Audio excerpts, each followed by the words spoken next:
Guys, isang maulang morning, another day, another vlog na naman tayo for today. So for today's video, nandito po ako ngayon sa Buena Vista, Quezon, kung saan bibisita po ako ng isang property na may sukat na 5.6 hectares. Ayan, so kahit maulan, go pa rin tayo. So bago tayo magsimula mag-ikot, syempre po as always po paki-like, paki-share and subscribe muna po sa ating YouTube channel. And then paki-pindot din po yung ating notification bell para lagi po tayong updated sa mga properties na i-upload po natin. So ano pa hinihintay natin? Bago tayo abutan ng ulan. Let's go! Start na tayo ng ating vlog. Bali, pakita ko lang po sa inyo yung pinakabahay na yan. Yan pong bahay na yan ay hindi po yan kasama sa magiging bentahan po. So yan po ay sa 5.6 hectares. Nagcut po sila ng 200 square meter para po matira po si bahay. So yan naman po ay may muhon na. So wala tayong magiging problema dahil ito pong property ay kasusukat lang po. So iiwan po natin si bahay. And then, kung papansin po natin, bibigay ko po agad-agad sa inyo yung pinaka-reality na property. Medyo pataas po tayo ng konti doon. Kung saan meron tayong 1,200 kapuno ng niyog. So, tatry natin yan akitin. Medyo mababa naman, pero dahil masukal at madulas, dahil nag-uulan, so hahanap tayo ng way para doon tayo magsisimulang umakyat or mag-ikot patungo dun sa niyugan. So lakad tayo. Medyo dahan-dahan lang po yung ating paglakad dahil ayan, umulan na naman kanina. So medyo natatagalan yung sunuran ng ating pag-upload ng mga properties gawa po ng masyado pong maulan dito sa Quezon. Pero syempre tatry pa rin po natin. Lakad tayo. Medyo marami-raming niyog ang nakalagay dito sa may property. So kagandahan ni property, meron tayong source ng tubig. So yung pinakasapa natin is boundary to another property. Bali itong kabila na to is hindi na po yan kasama. So ito lang pong pinakasapa ang magiging pinaka-boundary po nung property natin to another property po. So kagandahan nito, running water tayo.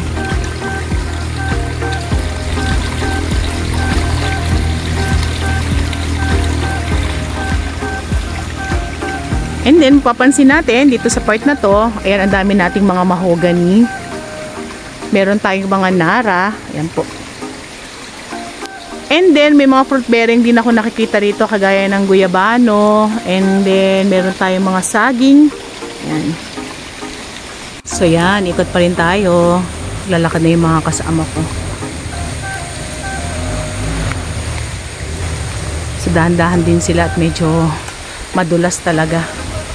And then hindi tayo makaka-akit dito. So hanap tayo ng part na pwede nating daanan para makarating po tayo dun sa medyo mataas na part po. Dami niyog. So kitang-kita naman po sa camera natin na talagang si property po ay medyo umaakyat unti-unti po dun sa may pinakatuktok. So binibigay ko lang po yung reality ni 5.6 hectares. Ay, ang dami nating kawayan. Mga mahogany, ayan po. Dami. Kaya nakarating ako dun sa part na medyo maraming niyog. Pero to be honest po talagang lahat ng part na papuntang left side, kasi ito pong pinaka right side ay hindi naman natin sakop. So talagang lahat yun medyo paakyat. So ang ginagawa ko po, nanggigilid lang ako. Yan, puro gilid lang po dahil kung dito tayo dadaan, masyadong mataas. Madamo pa rin tayo. Bali si property po is puro left side lang po yung pinaka part niya, and then dito po yung pinaka boundary kung saan yung sapa nandito nga po, and then itong part po na to is hindi na po siya kasama po so niyugan pa rin naman siya, kaya lang hindi na siya part ng property natin. So medyo pataas naman doon sa part na yon. Pero hanap tayo ng ibang part para sakali maikot natin. Try pa rin natin.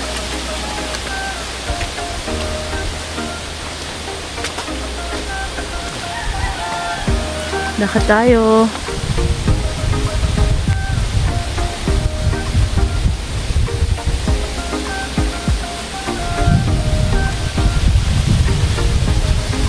Sobrang sukal. So ito po ay hindi na naaasikaso ni owner.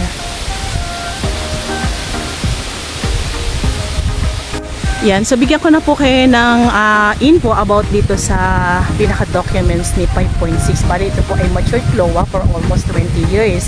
And then, buhay pa naman po yung mga nakalagay sa titulo, so wala po tayong magiging problema. Plus po natin na ito po ay bayad naman po sa land bank, so wala po tayong magiging problema about sa pagpapatransfer po ano.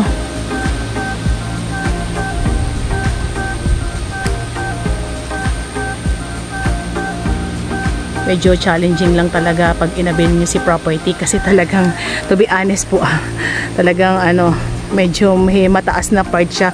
So kung i-rate ko po si property, ito po ay nasa 100% na slope, and then merong pagka upland. So yan po, to be honest po. So tayo po ay nasa 7 kilometers away from town proper po ng pinaka Buena Vista, Quezon, kung saan po nandun yung pinaka munisipyo natin, palengke. Ayan, so yung mga tindahan, ayan, school, so nandun po lahat ano po. And then tayo po ay merong nasa 150 meters na right of way para po makarating po tayo kay property. So yun naman pong right of way po natin ay ina-assurance naman po, or may assurance naman po tayo talaga magkakaroon tayo ng right of way, at yun naman po ang pinangako sa atin nila seller. So wala tayong magiging problema.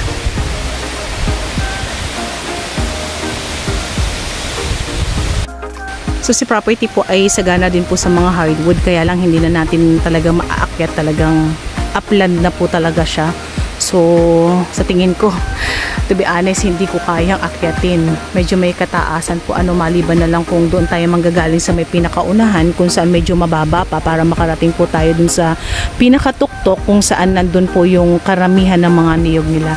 So ito pong si property ay naglulukad po ng nasa 4,000 kabuo every 45 days. So sure na may return income po tayo, ano.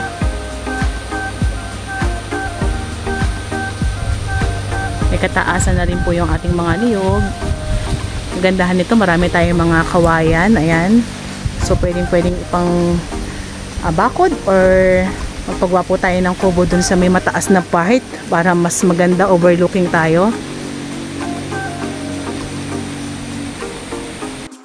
So yung bigyan ko lang kayo ng idea, gagaya ng nasabi ko, ito pong part na to ay hindi po natin sakop.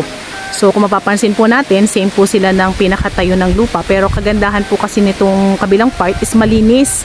So kitang-kita natin yung gaano ka-taas or ka-elevated po yung property po, ano. So dito naman, dito sa binablog po nating 5.6 hectares, hindi ko masyadong makita kasi talaga naman sobrang sukal. So kanina ina-explain po ni seller, yan po ay naaakyat niya. Siyempre po, medyo bihasa na siya sa pagpunta dun sa kanyang property. Tuwing mag-aani po ng niyog, so napunta po siya dito para kuhanin po yung mga kokoprasin po, ano. So kayang-kaya naman daw po niyang akyatin. Pero ako, medyo mahihirapan po siguro po ako, ano. Pero sa mga lalaki, kayang-kaya lang yan. So ito po yung mga kinokopras nila, ayan. Ayan, so pasensya na kayo, hindi ako masyadong nakaikot kay 5.6 kasi nga po, kagaya ng nasabi ko, ito po ay talagang 100% na slope and then upland. So medyo nahihirapan po ako, ano. Pero ito naman po si property, kung sakali i-avail nyo, pwede nyo i-develop. Lagyan po natin ng mga hagdan-hagdan dyan para makarating po tayo dun sa may pinakatuktok. And then konting linis para makita natin yung pwede nating pagsimulan na daan para po makarating po tayo dun sa may mataas na part.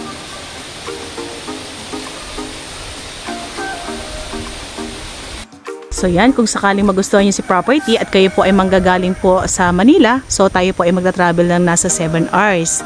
Ayan. So ang bayan naman po ng Buena Vista ay almost cemented naman po yung mga pinaka-provincial road po niya, ano. So wala naman tayo magiging problema sa travel.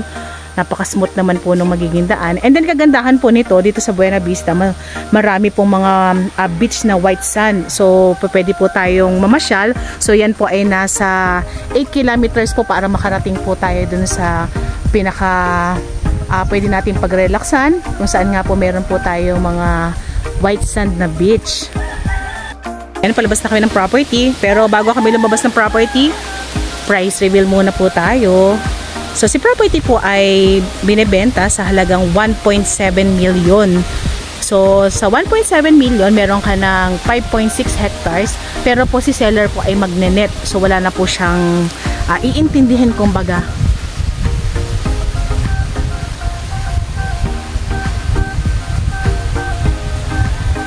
So napakamura pong property ha.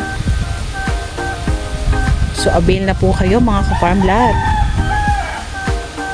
Kagandahan po nito, mayroon tayong return income.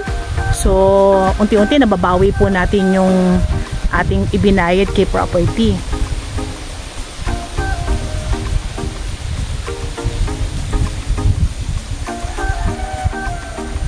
Kung sakaling magustuhan nyo si 5.6 hectares, pwede nyo na po kami i-message sa aming WhatsApp and Viber na mag-a-appear sa inyong mga screen.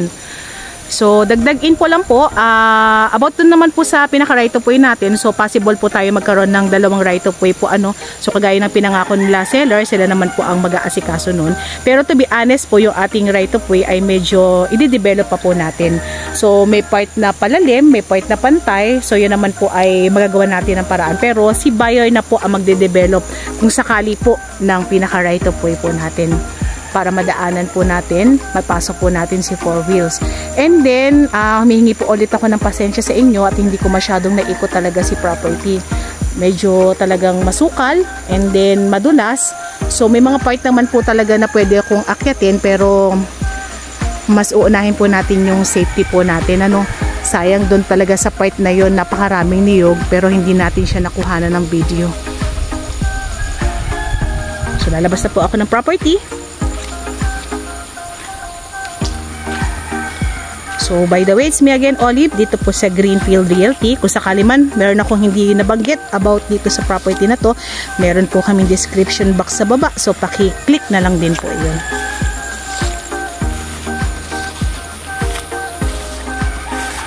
Yan, labas na tayo.